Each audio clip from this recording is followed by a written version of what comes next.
Oke, selamat malam para pendengar audiens yang dikasih Tuhan.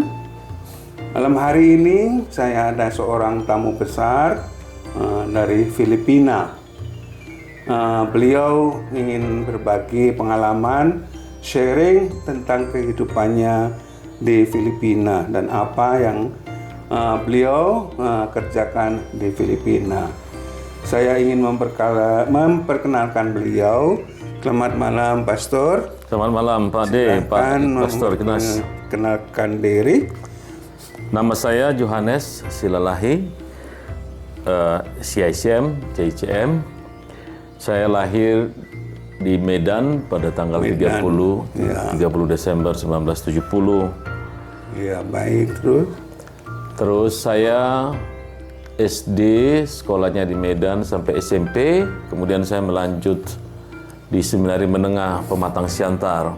Ya.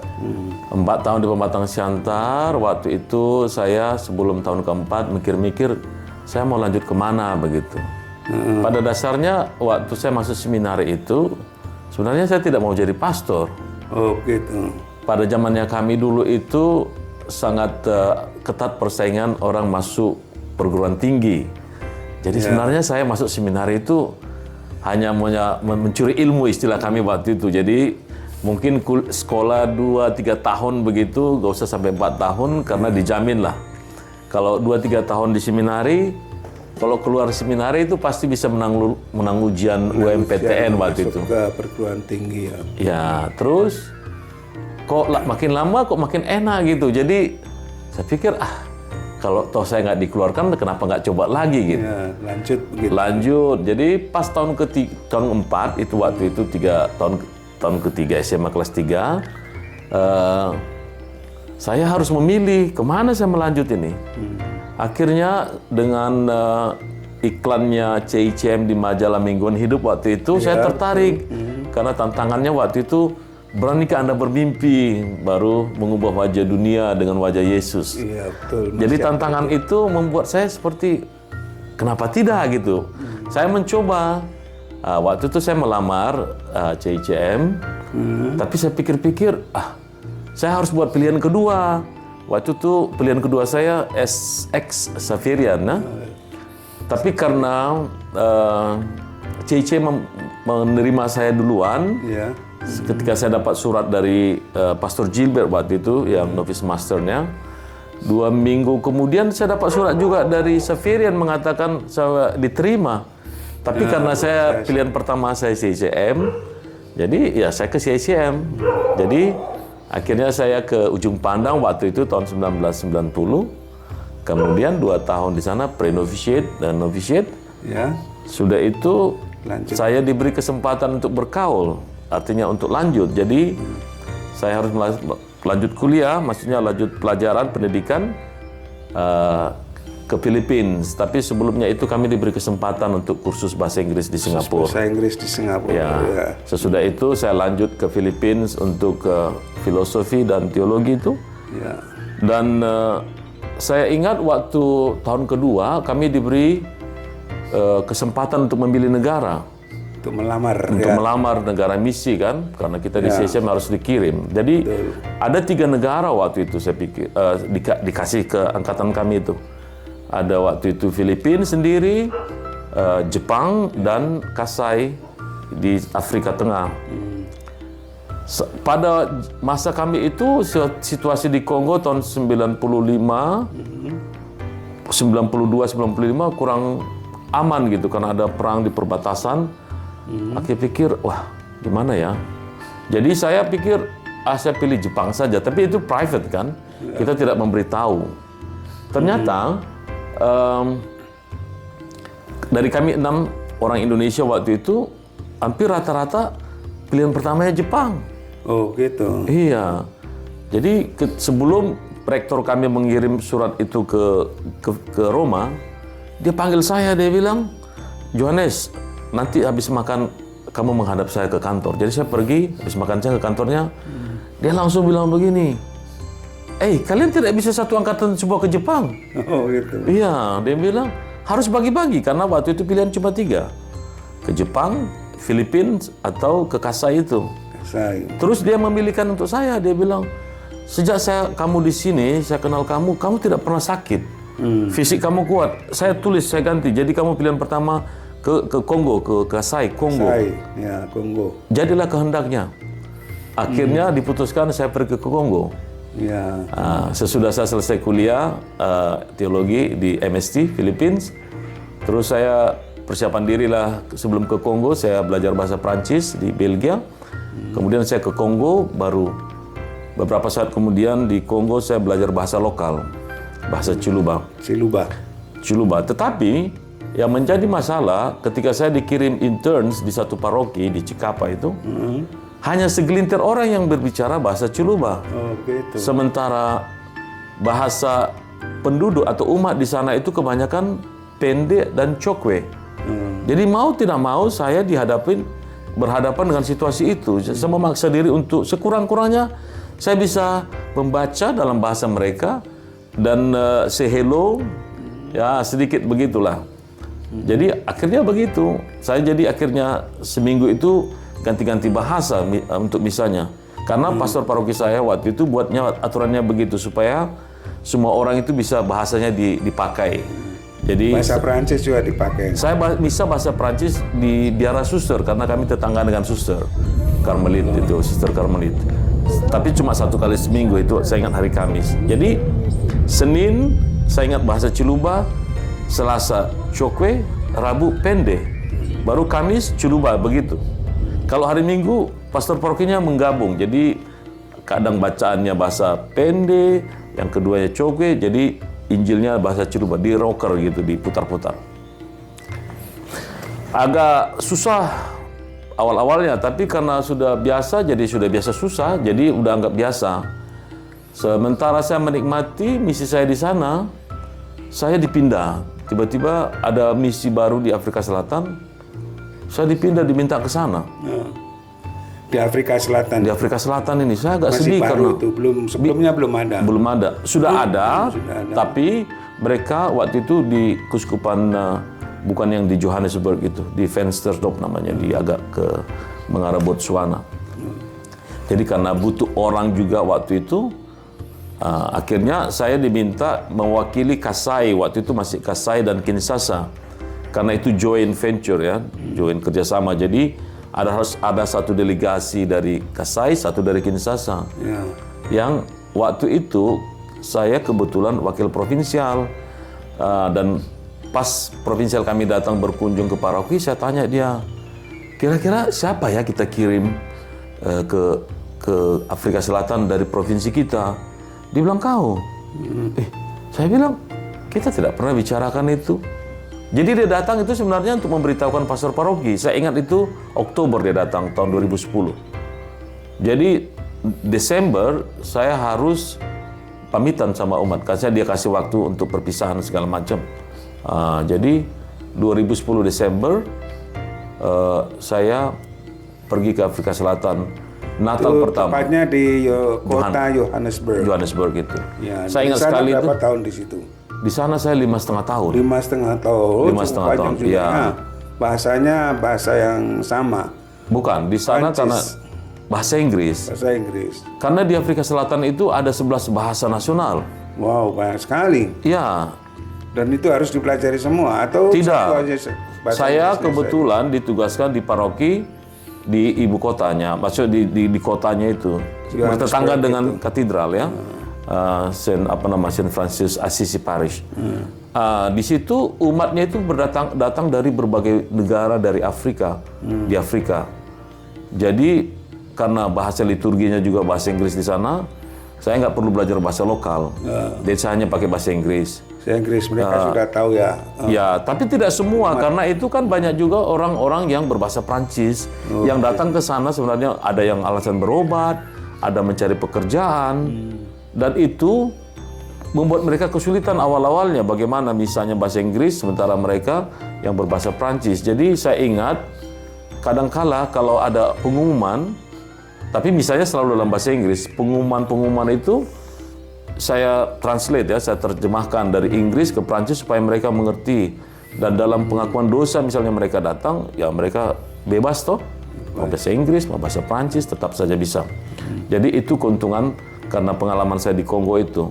Nah, belum saya selesai kontrak saya sama Keuskupan di Afrika Selatan, saya sudah ditarik untuk dipindahkan ke Zambia. Oh, begitu. Ya, waktu itu ada kebutuhan di Zambia. Saya cuma 2,5 tahun di sana, more or less ya, 2 tahun 4 bulan begitu. Tiba-tiba ditarik lagi, dipindahkan untuk ke rumah pendidikan.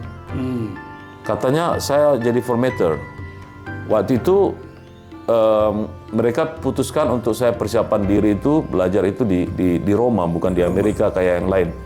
Akhirnya saya pergi ke sana tahun 2019. Di Roma di St. Anselm. St. Anselm yang dari Inggris itu. Jadi di sana saya belajar persiapan diri dan kemudian tahun 2020 saya mulai tugas sebagai Director of Novices ya, Novice Master. Pindah tugas lagi. Dari Kongo ke Afrika Selatan, Johannesburg, dari Johannesburg ke Zambia. Sekarang di Filipina, Indonesia, Tai ya, kita berbeda dengan misi. Negara-negara yang berbeda bahasa, berbeda kebudayaan. Ya. Ya, sekarang Pastor bertugas di Filipina. Di Filipina ya, sebagai pendamping novis ya, direktur novisnya di sana. Ini saya periode yang kedua, tahun pertama. Jadi saya sebenarnya sudah 4 tahun di novisiat sudah 4 bekerja untuk novisiat ya. Karena sebenarnya yang tahun pertama itu tidak ada novis karena pertama waktu itu kebetulan memang tidak ada novis dan juga masa COVID waktu itu. Ya. Terus tahun kedua saya mulai mendampingi novis itu di Makassar karena waktu itu lockdown Filipina, tidak bisa ke sana. Sesudah selesai angkatan pertama yang di Indonesia itu di Makassar, baru saya mulai angkatan berikutnya di Filipina dan sekarang ini angkatan yang ketiga, tapi terhitung 4 tahun sudah karena yang pertama itu kosong. Dan sekarang saya punya novis itu ada 15 orang. Dari 15 orang dari berbagai negara ada 5 dari Indonesia, 5 Indonesia, 4 dari Filipina, 4 dari Filipina, 2 dari Dominican Republic, 2 dari Dominican Republic, sorry, itu 1 dari Amerika ya. 1 Dominican Republic, but Haiti 2, ada 2 Haiti, 2 orang. Dan Guatemala 2, dan 1 lagi dari US, orang Amerika. Tidak ada orang Vietnam. Tahun lalu ada Vietnam. Dari Cina juga tidak ada. Belum ada, tapi tahun ini angkatan baru ini nanti ada 3 calon. Jadi itu di novisiat berapa orang tadi? 15. 15, ada berapa keluarga negara? Indonesia, Filipina, Haiti, Guatemala, Dominican Republic, Amerika. 6. Ya, 6. 15 orang, 6 kewarganegaraan dari 6 negara yang berbeda. Iya, betul. Luar biasa, ini bahasa Inggris yang dipakai. Kebetulan kita bahasa bahasa Inggris. Jadi ya begitu. Pastor bahagia di tempat itu? Saya mencoba, Pak Pastor Ignatius, mencoba untuk bahagia dimanapun. Apa yang membuat Pastor bahagia di situ? Ya karena memang ini tugas ya. Karena saya punya prinsip itu dimanapun kita bertugas selalu ada suka dan dukanya. Namanya kita di misi, kita diutus, kita tidak memilih. Jadi akhirnya begitu. Saya hanya mencoba untuk bahagia dan karena kalau sudah bisa bahagia bisa membahagiakan orang. Ya. Kalau kita jadi intinya itu sekarang tugas utamanya adalah pendidikan. Pendidikan untuk saat ini. Calon-calon novis untuk pada akhirnya nanti menjadi anggota tarekat CICM. Begitu. Apa suka dukanya di novisiat? Suka dukanya ya kita tidak bebas dalam arti lingkup pekerjaan di situ-situ saja, ruang gerak juga di situ-situ saja. Beda kalau di paroki kita bisa ganti suasana, kita kunjungi umat di stasi ini, di tempat lain. Banyak umat. Ya. Benar, ini kalau kita itu orang-orang saja. Tapi harus ada orang yang melakukan itu. Nggak bisa kita bilang jangan atau tidak. Apa peristiwa atau situasi yang lucu yang Pastor ingat-ingat di situ? Saya dengar di sana itu ada namanya balut. Apa itu balut? Oh, balut itu ya telur itik ya, telur bebek itu ya. Yang saya senang itu frater-frater yang dari negara lain itu ada beberapa yang suka sekali tuh. Suka sekali. Dan bisa dia langsung makan 3 atau 4. Saya bilang, wow, ini betul-betul adaptasi yang luar biasa dia. Ya. Itu balut itu apa? Balut itu telur itik yang umurnya 2 minggu kalau nggak salah itu. Dieramkan. Dia dieramkan 2 minggu baru Jadi sudah direbus. ada apa namanya kepalanya. Sudah ada bulu-bulunya sedikit ya. Bulu-bulunya. Tapi masih ada telur kuningnya ada. Telur kuningnya ada dan yang putihnya. Kalau direbus jadi keras Dan juga. juga banyak airnya di situ. Ada ya. Supnya kayak bilang supnya. Kalau dibuka gitu, kemudian dihisap airnya ya, supnya Iya ya, ya. supnya. Itu ya enak sekali itu tuh. Oh enak itu, saya Luar suka itu. biasa. Kalau di sana mereka suka pakai campur cuka Cuka. atau garam ya. Ya. Pasti nikmat sekali itu. Orang-orang dari Haiti, Guatemala suka juga itu. Ya, sekurang-kurangnya mereka mencoba terbuka karena saya bilang sama mereka, kita di misi itu kita hanya bisa makan apa yang umat penduduk yang ada. Kita tidak bisa mengharapkan makanan yang kita suka dari negara kita. Itu bagian dari apa Integrasi, penyesuaian diri, penyesuaian diri, integrasi benar. dengan budaya penduduk yang setempat, ada ya, benar. Luar biasa. Apalagi yang pastor yang lucu-lucu yang bisa diceritakan. Ya, kadang-kadang karena di Manila, di tempat kita tugas itu kan bahasa Inggris kita pakai, tapi umat penduduknya juga nggak semuanya bisa bahasa Inggris, harus pakai Tagalog. Kadang-kadang mereka bengong gitu, bilangnya apa, dibilang apa begitu. Tapi ada beberapa yang mencoba untuk menggunakan beberapa kata diulang-ulang begitu. Oke. Pastor, ini sudah 15 menit lebih. Apa kira-kira pesan untuk kaum muda yang ada yang mendengarkan, Pastor? Ya. Bagaimana Pastor bisa menginspirasi mereka untuk supaya bergabung dengan CICM? Ya, artinya kita ini kan gereja ini kita. Ya. Masa depan gereja ini tergantung kita. Kalau kita berpikir hanya orang-orang tertentu saja yang bisa menjadi misionaris, itu salah karena kita butuh orang terus. Jadi para kaum muda yang tergerak hatinya jangan ragu-ragu untuk menjadi misionaris seperti kita. Ya. Karena kalau tidak ada calon-calon muda yang masuk, artinya masa depan suram. Kalau tidak ada lagi generasi penerus, artinya suatu saat akan selesai. Ya. Mereka bilang kalau tidak ada imam, tidak ada sakramen. Kalau tidak ada sakramen, matilah kita secara spiritualitas ya. Jadi makanya pentingnya ada orang yang menjawab panggilan Tuhan itu. Saya kira Terima itu kasih saja. Pastor, kaum muda yang berbahagia. Coba dengarkan sharing Pastor.